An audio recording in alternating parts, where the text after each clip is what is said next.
Allahumma salli ala Sayyidina Muhammad wa ala alihi wa sahbihi wa sallim. Walhamdulillah Rabbil Alamin. Assalamualaikum semua. Selamat malam, salam sejahtera. Welcome back to my story puaka.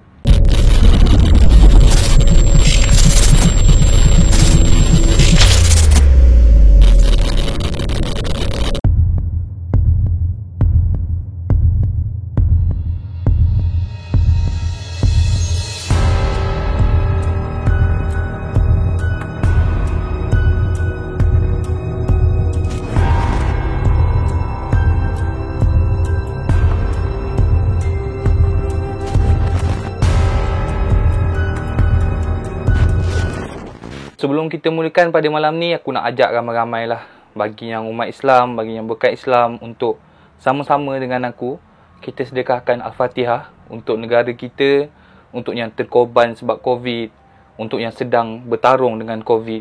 So kita sedekahkan Al-Fatihah. Bagi yang bukan Islam, kita ambil sedetik untuk bertafakur. InsyaAllah semoga apa yang kita sampaikan hari ini dapat kepada mereka yang sedang melalui sekarang. Al-Fatihah.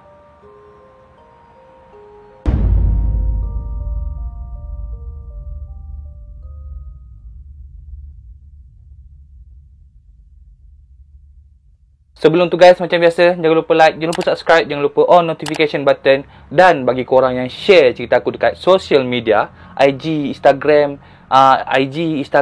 dan juga IG, Instagram, jangan lupa hashtag Tim Puaka dan juga tag aku dekat aku Iqmal Hanif. Selain tu, dijemput geng, follow aku punya social media, gratis percuma, tak perlu bayar apa-apa. Dan korang takkan dapat apa-apa kalau follow. Habis tu apa kelebihan kalau saya follow abang? Tak ada kelebihan geng. Apa keuntungan saya? Tak ada keuntungan.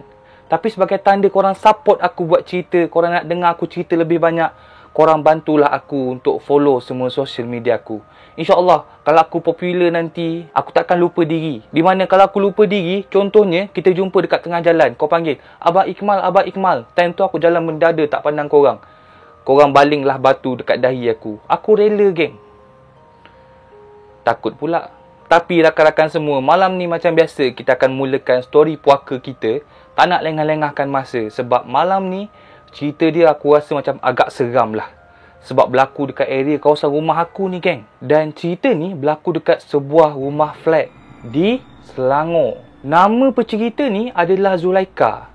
Kita panggil dia Kak Ika lah. Di mana umur dia lebih kurang dalam 28 macam tu. Member ni baru je kahwin dengan seorang lelaki. Yelah, kalau kahwin sama perempuan pelik pula, betul tak? Dia kahwin dengan seorang lelaki, nama dia Ali. Kita panggil Abang Ali. So lepas dia kahwin, diorang terus sewa sebiji rumah flat yang berada di Selangor. Dan sebelum kita mulakan cerita seram kita pada malam ni, marilah kita sama-sama tukar lampu merah kita. Dah tertukar. Tak sempat tukar, dah tukar. Buat-buat macam tak tahu pula. Dan cerita seram pada malam ni bertajuk Puaka Rumah Flat.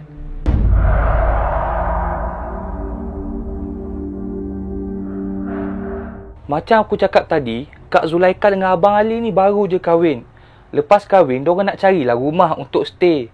Dan diorang terjumpa rumah dekat kawasan negeri Selangor ni, di mana rumah flat ni memang murah. Memang tersangat-sangat murah. Di mana sebulan hanya bayar RM300. Satu biji rumah, ada ruang tamu, 3 bilik geng. RM300. Murahnya. Sebab apa aku cakap murah? Sebab kau bayangkan, bilik aku yang kecil ni pun RM400. Kak Zulaika dengan Abang Ali jumpa satu rumah RM300 geng. Time tu memang Kak Ika dengan Abang Ali tak suspek apa-apalah. Sebab diorang pun cakap dah penat lah survey rumah mal. Kebanyakan rumah kat Selangor ni semua RM1,000 lebih. Akak ni tak kerja sangat. Abang Ali kau kerja setakat kerja Grab Food, kerja kedai makan. So tak mampu nak bayar RM1,000 lebih setiap bulan. Jadi bila kita orang buka dekat Facebook, tiba jumpa rumah flat harga RM300, kita terus macam okay lah, on je lah. Kang memilih-milih kang, tak jumpa rumah, terpaksa berumah tepi longkang. So diorang pun pergilah ke rumah tersebut, pergi tengok kenapa murah sangat. Nak tengok mana tahu atas dinding bocor ke, bertembung dengan rumah sebelah, lantai pecah ke, toilet tak ada dinding ke. So benda tu diorang nak pergi tengok. So satu hari ni Abang Ali, Kak Ika pergi rumah tersebut jumpa owner. Dia tanyalah, Assalamualaikum bang, kenapa rumah ni abang sewa murah sangat? Sebab saya tengok rumah cantik, dinding warna pink, bilik 3, luas bang rumah ni. Rumah flat tingkat 1. Tapi saya pelik, kenapa abang jual murah sangat bang? Abang gila Dan abang sewa tu cakap, tak ada lah dek, sebenarnya rumah ni dah lama kosong dek. Abang nak sewa pun sebab bila lama sangat kosong, rasa macam tak best lah kan. Daripada abang bazir biar terbiar macam ni, lebih baik abang sewa murah-murah untuk korang. Niat abang ikhlas, abang nak bantu orang, nak biar orang ada rumah selesa untuk keluarga dia. Abang tu cakap macam tu. So Kak Ika, Abang Ali bila dengar penjelasan tu, dia rasa macam okey lah, kalau abang cakap macam tu, kita orang setujulah, kita orang masuk rumah ni, kita terus ambil kunci, bayar deposit. So masa first night dekat rumah tu, diorang dah penat dah pindah barang naik tingkat 1. Memang tak ada apa-apa jadi geng. Memang kedua-dua diorang tidur mati. Yelah, maybe penat kot angkat kerusi meja naik tingkat 1. Oi, penat geng, tak ada lift, kena naik tangga. Hari kedua, dan ni lebih kurang dalam pukul 9-10 macam tu, Abang Ali dah keluar pergi kerja. Tinggal Kak Ika seorang-seorang dekat rumah. Waktu tu Kak Ika dia dekat dapur, dia tengah kemas dapur. Dia simpan ikan dalam peti, dia letak sayur bawah sinki, tak nak bagi apa orang cakap busuk. Tak lah, betul ke sayur simpan bawah sinki? Aku tak pandai sangat babak rumah ni. Tapi macam tu lah, dia dekat dapur, dia tengah buat barang-barang dia. Dan masa dia tengah basuh pinggan tu, peshen. Basuh pinggan ni, bunyi basuh pinggan. Peshen. Tiba-tiba dekat ruang tamu, seakan ada bunyi orang berjalan. Guduk.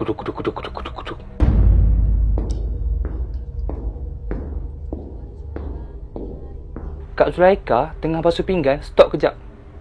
Dia pandang belakang. Aku bunyi orang berjalan ke tadi? Maybe orang rumah atas kot, berlari dengan anak dia. Tak apalah, sambunglah basuh pinggan.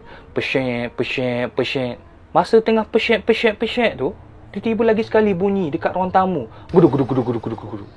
Kak Ika terus tutup air, dia jeling ke arah ruang tamu. Laki aku dah balik ke?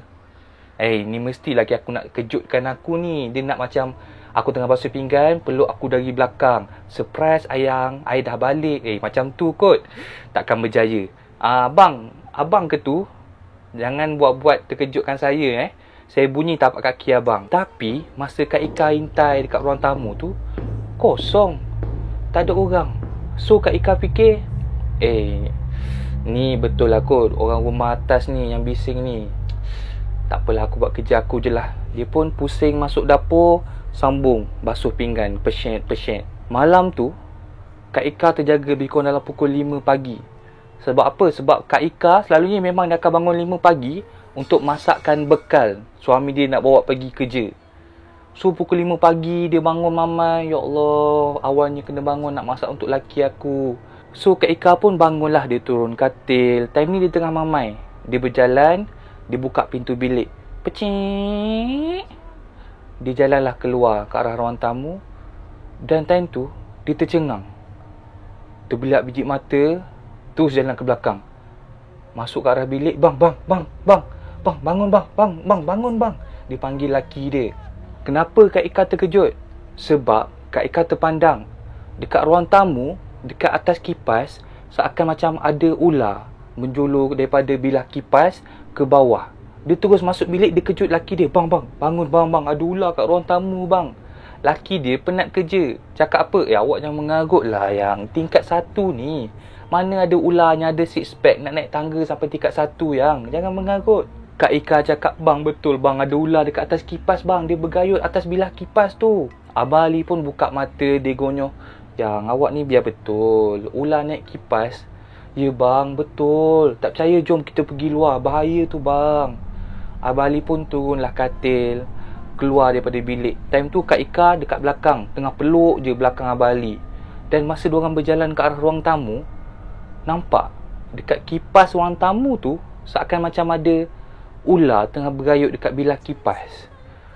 Ular yang macam gitu di atas bilah kipas. Time tu Abang Ali daripada jauh kecilkan mata nak cam, benda apa ni, ular ke ni? Bila jalan makin dekat, geng, bukan ular geng.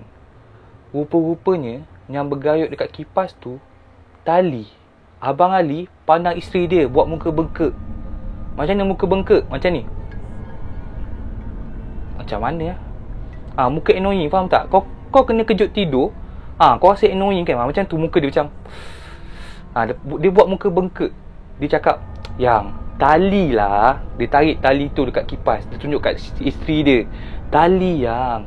Siapa letak tali kat kipas ni? Awak nak prank saya je. Saya ni penat yang kerja siang hari. Nak tidur awak kejut macam gempa bumi lah. Tali je pun." Dia membebel dekat isteri dia pagi tu. Lepas kena bebel dengan suami dia, Kak Ika ni orang cakap hati dia terasa touching lah. Nak marah-marah. Janganlah marah-marah, cakaplah elok-elok. Gilah tidur. Laki dia pun berjalan masuk bilik, sambung tidur. Manakala Kak Ika terus masuk dapur nak prepare breakfast untuk laki dia. Masa Kak Ika tengah buka air, potong sayur nak buat nasi goreng, tiba-tiba daripada ruang tamu, geng, ada satu suara perempuan berbunyi sayup. Berbunyi, "Tolong, tolong, tolong saya." Kak Ika time tu terkejut. Siapa minta tolong pagi-pagi ni? Dia pun berjalan kat arah ruang tamu. Dia intai sikit.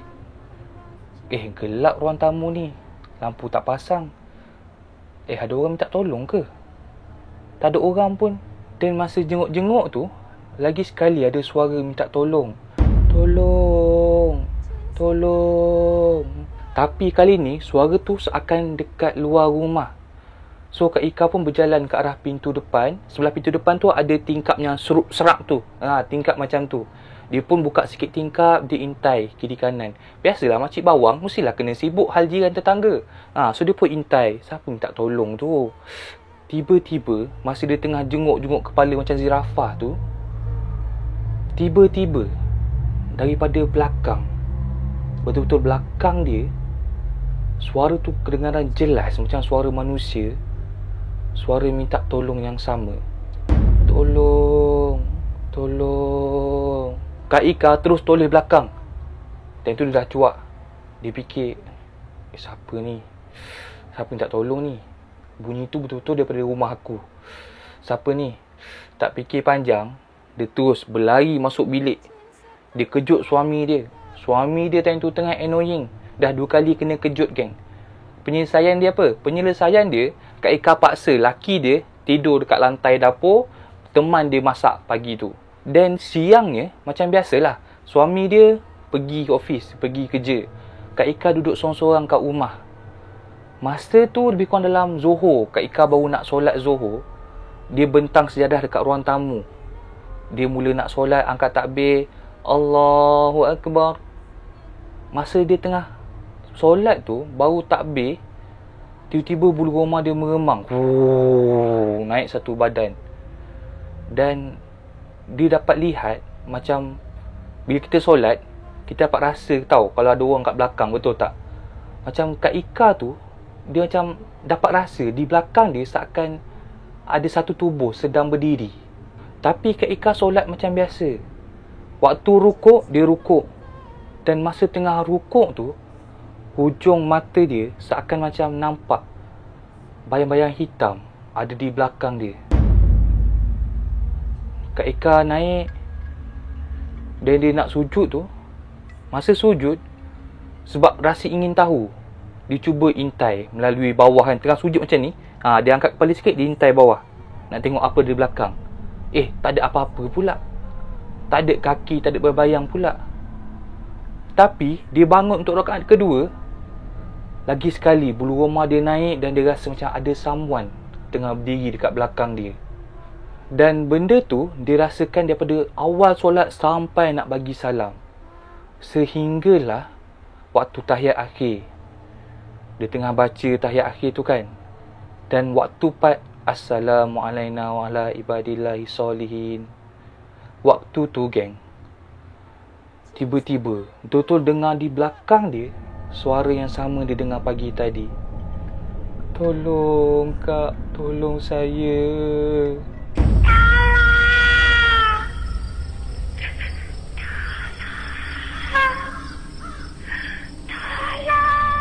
Kak Ika dah cuak. Dia terus bagi salam, tak pandang belakang, dia berlari berdesuk masuk bilik, dia kunci pintu, geng. Dia duduk je dalam bilik tu sampai petang, sampai husband dia balik. Orang cakap nak kencing pun tahan, geng. Tapi Kak Ika ceritalah, sepanjang dia dalam bilik tu, dia always terdengar di ruang tamu seakan ada orang berjalan. Gedeguk, gedegak, gedeguk, gedegak. Kadang-kadang orang tu buka air dekat sinki dapur. Psss. Kadang-kadang orang tu minta tolong, tapi suara yang sayu sangat. Tolong, tolong. Kak Ika banyak kali cuba call husband dia. Bang, tolong balik, tolong balik. Tapi malangnya husband dia tak angkat telefon. Daripada tengah hari tu sampai ke petang, husband dia tak angkat telefon. Sehinggalah pada pukul 6 macam tu, suami dia balik rumah. Kak Ika bunyilah dekat pintu depan macam orang dia buka kuncian. Kak Ika tahulah tu suami dia sebab dah pukul 6. So bila bunyi pintu dibuka, Kak Ika terus buka pintu bilik, nampak suami dia dekat depan pintu rumah. Kak Ika, benda first dia buat, dia tak peluk suami dia, geng. Benda first dia buat, dia pergi toilet, dia buang air. Sebab member tu dah terkepit-kepit. Kau bayangkan 5 jam tahan, geng. Lepas settle dekat tandas, dia keluar salam laki dia. Dia cakap, bang, saya nak cakap something lah dekat awak ni, bang. Laki dia cakap lah, apa dia cakap lah. Bang, saya rasa rumah ni ada something wrong somewhere lah, bang. Saya rasa tak sedap sangat ni. Banyak gangguan saya lalui ni, bang. Kau tahu laki dia cakap apa? Laki dia cakap, awak ni jangan cakap macam tu. Maybe sebab rumah baru kot, awak tak biasa lagi dengan rumah ni. Awak sabar ya. Tak ada apa-apa tu. Tu semua perasaan awak. Kak Ika time tu, dia rasa macam kecewa. Sebab dia lalui benda tu.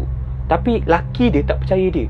Dan yang paling pelik, waktu laki dia ada, benda tu tak berbunyi. Betul senyap sunyi. Tapi time Kak Ika sorang-sorang, meriah baik benda tu. Malam tu, pukul 3 pagi, Kak Ika tiba-tiba rasa nak pergi toilet. Dia kejut laki dia, bang, saya nak pergi toilet ni, bang. Tak tahan ni, bang. Laki dia cakap, awak pergi je lah tandas tu. Tandas tu dekat dapur je, tak ada apa-apa. Pergi je, jangan fikir banyak. Kak Ika pun time tu dah tak tahan. Dia keluar bilik, dia buka pintu. Nampak ruang tamu yang malap. Lampu tak pasang, tapi dia pasang lampu dapur. So memang ruang tamu tu malap-malap je. Kak Ika terus berjalan masuk dapur, pergi tandas. So lepas settle buang air, Kak Ika macam termenung kejap. Termenung, terfikir. Tiba-tiba fikiran dia terfikir pasal suara tolong yang dia dengar siang tadi. Dia fikir macam, siapa minta tolong siang tadi ya? Dan saat tu tiba-tiba bulu roma dia naik meremang, geng. Sebelum ni elok je tak meremang, tapi lepas dia fikir ada suara tu, terus meremang. Dan time tu juga, geng, daripada luar bilik, dekat ruang tamu, Kak Ika dalam tandas ni, tapi bunyi dekat ruang tamu seakan ada orang berjalan. Ketekap, kedekuk, ketekap, kedekuk. Dan lagi sekali bunyi suara perempuan minta tolong. Tolong kak, tolong saya. Member dalam toilet terus resah, geng. Tapi kali ni Kak Ika pegang hati dia. Dia cakap, suami aku tak percaya aku. Aku kena settle benda ni sendiri. So Kak Ika pun buka pintu tandas. Dia bangun, dia keluar daripada dapur. Dia intai dekat ruang tamu. Dia fikir, walaupun apa terjadi, dia kena settlekan benda ni. Mesti ada sebab ni. Ada benda yang tak settle ni. Ada benda kat rumah ni. Masa dekat ruang tamu tu, dia buka pintu bilik dia luas-luas. At least dia dapat nampak dekat belakang suami dia tengah terbongkang macam mayat. So dekat ruang tamu tu, Kak Ika tengok kiri kanan. Kosong, tak ada orang. Dan Kak Ika pun berjalan ke arah pintu rumah. Tiba-tiba daripada arah belakang Kak Ika bunyi suara. Kak, tolong saya kak. Akak kena tolong saya.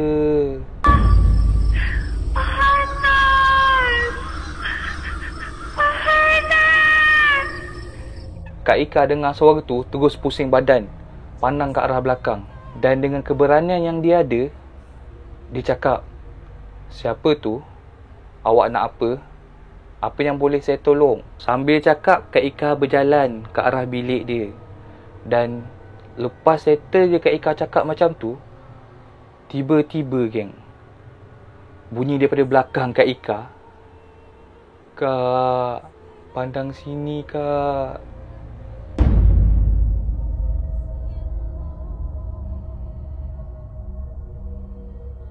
Kak Ika yang berada depan pintu bilik terus pusing menghadap pintu rumah dan ternampak ni pintu rumah lebih kurang dalam 10 meter macam ni.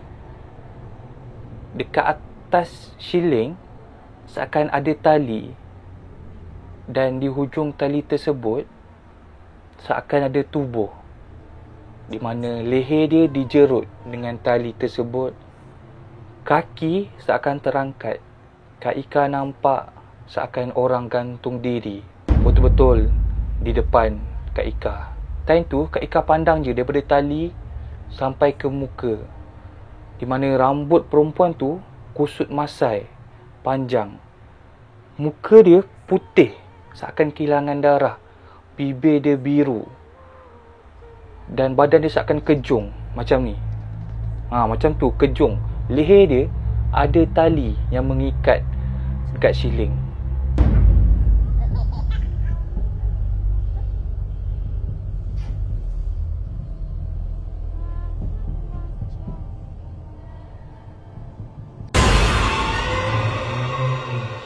Kak Ika pandang benda tu, dia terpaku geng. Seakan badan dia terkunci. Dan bila dapat kekuatan diri, benda first yang dia buat, dia jerit geng. Berdebuk. Pensan member geng. Tapi Kak Ika cerita, masa dia jerit tu, laki dia tersedar.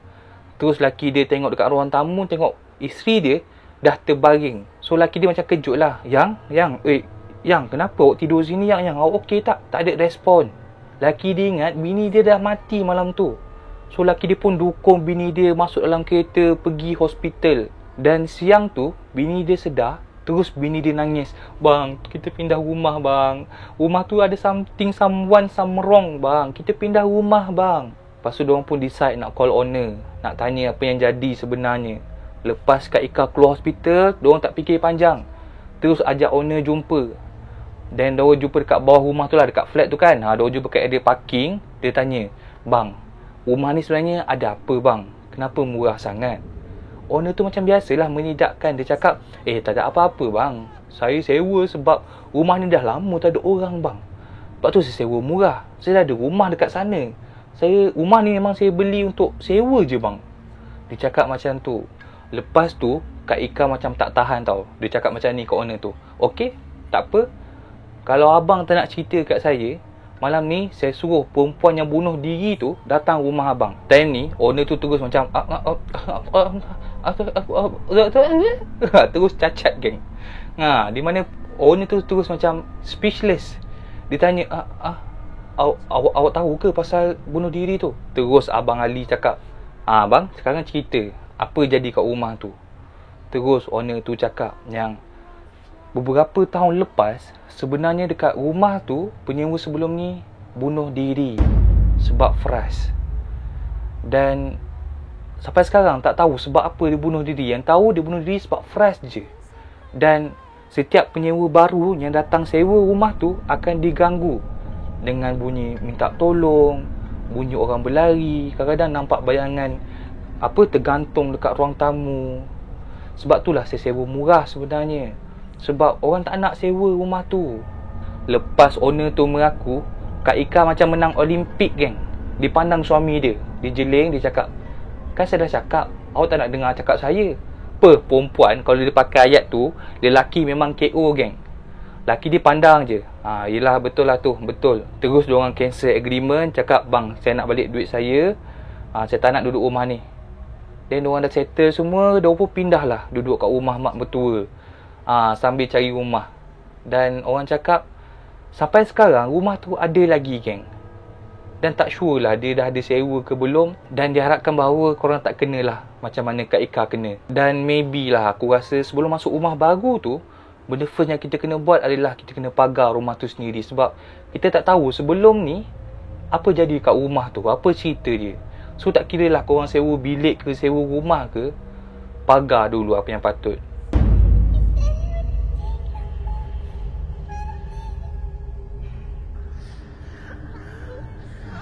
That's all for today guys. Thank you sebab sudi tengok video aku sampai habis. Macam biasa, jangan lupa like, jangan lupa subscribe, jangan lupa on notification button. Kalau korang sukakan story puaka aku, terus support tim puaka geng. terus jadi tim puaka. Terus bantu aku, support aku so that aku lagi semangat nak cerita untuk korang. Dan insyaAllah next aku akan ceritakan benda yang lagi seram. So aku rasa that's all for tonight. Jangan biarkan hidup anda menjadi story puaka. Ciao.